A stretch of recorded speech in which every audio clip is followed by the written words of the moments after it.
আমাদের নবী রাহমাতুল লিল আলামিনকে আল্লাহ রাব্বুল আলামিন এমন একটা নাম নির্বাচন করে দিয়েছেন যেই নামের অর্থ হইল প্রশংসিত।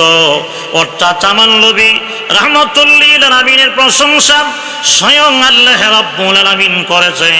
অর্থাৎ আল্লাহ রাব্বুল আলামিন কোরআনে কারিমের এমন কোন সূরা নাই, এমন কোন জায়গা নাই যেখানে আল্লাহ রাব্বুল আলামিন আমার নবীর প্রশংসা করে নাই। জোরে বল সুবহানাল্লাহ।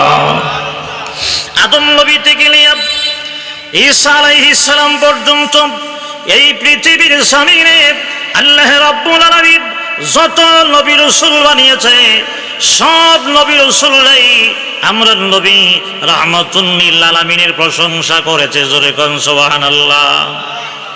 আল্লাহ যত ফেরেশতা বানিয়েছেন সমস্ত ফেরেশতারা আমার নবীর প্রশংসা করেছে।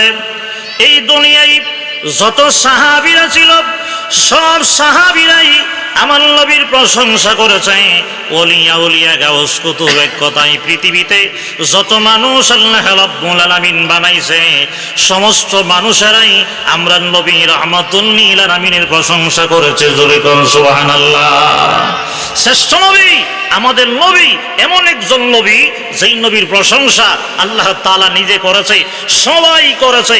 এমনকি মক্কার কাফের বেঈমান ইহুদি নাসারা যারা তারাও কিন্তু আমরা নবীর প্রশংসা করছে। জোরে কোন করে নাই?